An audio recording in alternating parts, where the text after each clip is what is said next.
दोस्तों, एक संध्या नाम की लड़की थी जो उत्तर प्रदेश के एक छोटे से गांव में रहती थी। और जब वो अपने स्कूल में पढ़ने जाती है और पढ़ने के बाद जब वो घर पे आती है तो उसके घर पे बकरियां वगैरह भी होती हैं।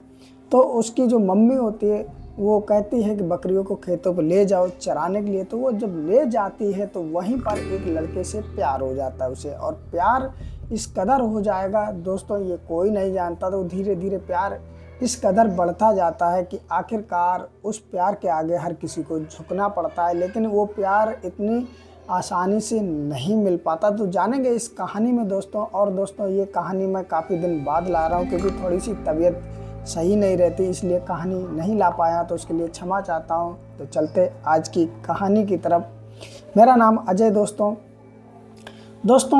संध्या नाम की जो लड़की होती है वो अपने माता पिता के साथ में घर पे रहती है, और रहने के बाद में वो दोस्तों उस घर का सारा कामकाज भी करती है, और साथ ही साथ में वो 9th क्लास की पढ़ाई करती है। दोस्तों, संध्या लगभग 16-17 साल की हो चुकी थी। अब वो जब 9th क्लास में पढ़ने जाती है तो उसी क्लास का एक लड़का होता है जिसका नाम राहुल होता है। और जो राहुल होता है वो भी संध्या की क्लास में ही पढ़ता है। अक्सर गांव में ऐसा ही होता है कि एक ही क्लास में एक साथ लड़के लड़कियां पढ़ते हैं। एक तरफ लड़कियां बैठती हैं, एक तरफ लड़के बैठते हैं, इसी तरह पढ़ाई चलती है। और जो संध्या होती है वो राहुल को देखती है, राहुल संध्या को देखता है। दोनों को एक दूसरे पसंद थे, लेकिन दोस्तों कोई कह नहीं पाता है। अब दोस्तों होता ऐसा है कि संध्या का गांव इधर था और राहुल का गांव संध्या के गांव के बाद जो दूसरा गांव पड़ता उधर था। बीच में एक नदी पड़ती थी, और दोस्तों गर्मी के दिन थे, नदी भी सूखी थी, ज़्यादा पानी था नहीं उसमें। संध्या इधर अपनी बकरियां जब शाम को चराने ले जाती है, उधर राहुल जो होता है वो भी अपनी बकरियां चराने ले आता है। ये दोनों वहीं पर बैठते थे, एक दूसरे को देखते थे, और धीरे धीरे समय बीतने लगता है। दोस्तों, स्कूल में भी ये देखते हैं, और जब बकरियां ले जाते हैं वहाँ पर भी देखते हैं। एक दिन जो राहुल होता है वो अपने दोस्त से कहता है कि देखो मुझे यार ना संध्या बहुत ज़्यादा पसंद है। तो उसका दोस्त कहता है कह दे जाके। तो राहुल कहता है हिम्मत नहीं होती है, क्योंकि राहुल सच में सच्चा प्यार संध्या से करता था। और अक्सर ऐसा होता है, जो चाहे लड़का हो या लड़की हो, किसी को सच्चा प्यार करेंगे तो हिम्मत ही नहीं होती है उससे जाके बोल दें। होता यह है कि एक दिन राहुल का ही दोस्त जाता है संध्या के पास में और कहता है कि वो जो राहुल बैठा है दरअसल वो तुमसे प्यार करता है, और उसकी इतनी हिम्मत नहीं है जो वो तुमसे कह दे। संध्या सुन करके मुस्कुरा जाती है, क्योंकि संध्या पहले से ही राहुल को चाहती थी, लेकिन वो भी कह नहीं पाई। दोस्तों, होता ऐसा है कि संध्या उसके दोस्त से कहती है कि ठीक है, आज शाम को जब बकरी चराने आए तो वहीं पर मुझे ये मिले राहुल। अब दोस्तों उसका दोस्त जाता है, राहुल से कह देता है कि संध्या इस तरह कह रही है। अब राहुल बहुत ज़्यादा खुश हो जाता है, और खुश होने के बाद में शाम को वो इंतज़ार करने लगता है कि कितनी जल्दी शाम हो और मैं संध्या से जाके मिलूँ जाके। अब होता ऐसा है कि संध्या जो होती है बकरियां शाम को छोड़ के ले जाती है। राहुल को जब देखती तो पहले से वहाँ बैठा होता है।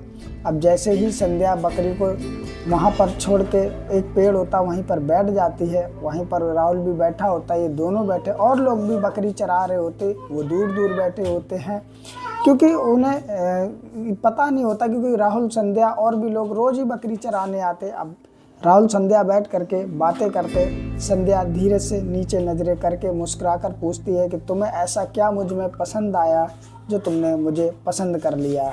जब संध्या इतनी बात पूछती है तो कहीं ना कहीं राहुल भी मुस्कुरा के बोलता है, मैं क्या क्या तुम्हें खूबियाँ गिनाऊँ, मुझे तो पूरी ही तुम पसंद हो। तुम्हारी आँखें, तुम्हारे बाल, तुम्हारा चेहरा, हर तरह से, और तुम्हारा दिल, तुम्हारा बोलने का अंदाज़।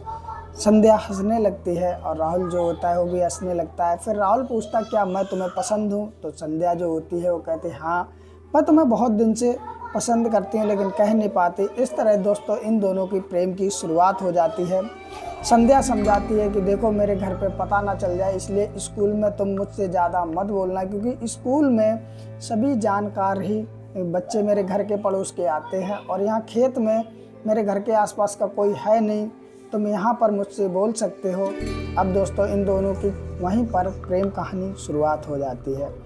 अब ये स्कूल में भी देखते थे, एक दूसरे को मुस्कुराते थे, हंसते थे और खेत पर भी बोलते बतलाते थे जब बकरियां चराते थे दोस्तों। लेकिन इनकी जो बिरादरी होती है, वो जाति होती है, वो दोनों की अलग अलग थी। इसलिए होता ऐसा है कि जब ये एक दूसरे को स्कूल में देखकर मुस्कुराते हैं तो लोग समझ ही जाते, बच्चे और जो होते हैं समझ जाते हैं कि इन लोगों का कुछ ना कुछ लफड़ा है।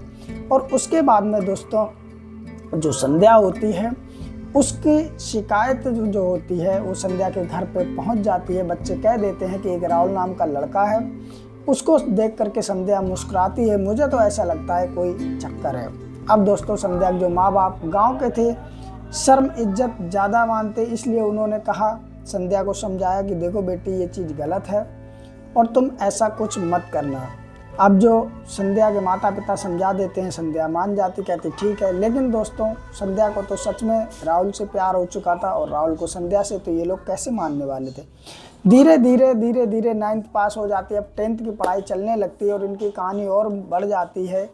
ये मार्केट जाते, वहाँ भी मिल लेते हैं दोस्तों।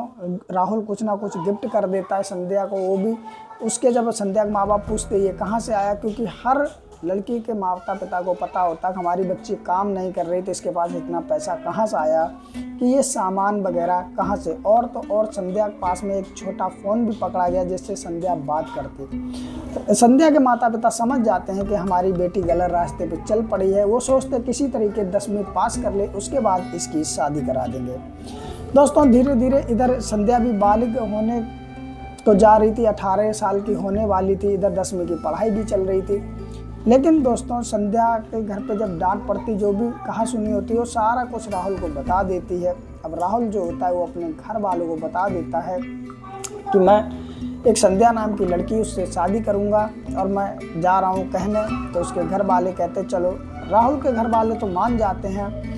वो राहुल कहता ठीक है तो तुम चले जाओ या मैं भी चलूं। तो राहुल के घर वाले कहते हैं मैं जाऊंगा, संध्या के घर वालों से बात करूंगा। अब जब राहुल के घर वाले जाते हैं संध्या के माता पिता से बात करते हैं तो वो मानते नहीं हैं। अब दोस्तों होता ऐसा कि ये बकरी जब चराने जाती है संध्या, तो राहुल जो होता है वो कहता है कि 2 ही रास्ते हैं, या तो तुम अपने घर वाले की मर्जी से शादी कर लो या हम तुम भाग चलो। तो संध्या कहती ना तो मैं शादी करूँगी ना ही मैं भागूंगी, मैं आऊँगी तो तुम्हारी दुल्हन बनकर ही आऊँगी। अब दोस्तों होता ऐसा है कि संध्या अपने घर पे कह देती मैं राहुल से शादी करूंगी। तो उसके माता पिता होते हैं वो 1-2 हाथ मार देते हैं संध्या पर। तो संध्या भी कहती है कि मैं उसके बिना नहीं रह पाऊंगी। और इन 1-1.5 साल में संध्या राहुल की चर्चा पूरे गांव में हो चुकी होती है। इसलिए अब सब लोग यही चाहते हैं कि मतलब संध्या के माता पिता कोई एक्शन लें, क्योंकि कहते हैं देखने वाले को ज़्यादा दिक्कत होती है। अब दोस्तों संध्या के माता पिता जल्दी जल्दी लड़का देखने लगते हैं। तो संध्या एक दिन गलत कदम उठा लेती है और वो कुछ ऐसा करने को जा रही होती है जिससे वो अपने आप को ही ख़त्म कर दे, इस दुनिया से विदा कर दे। संध्या के माता पिता दौड़ करके उसको रोकते हैं, कहते ये क्या कर रहे हो। तो संध्या कहती है कि मैं उसके बिना रह नहीं सकती हूँ, क्या फ़ायदा मैं अभी इस दुनिया को छोड़ दूँ, तुम कोई लड़का देखोगे उससे मेरी शादी होगी और मैं वहाँ जाके दुनिया छोड़ दूँ तो उसका भी घर बर्बाद होगा, इसलिए अभी सिर्फ और सिर्फ मेरी ही ज़िंदगी बर्बाद होगी।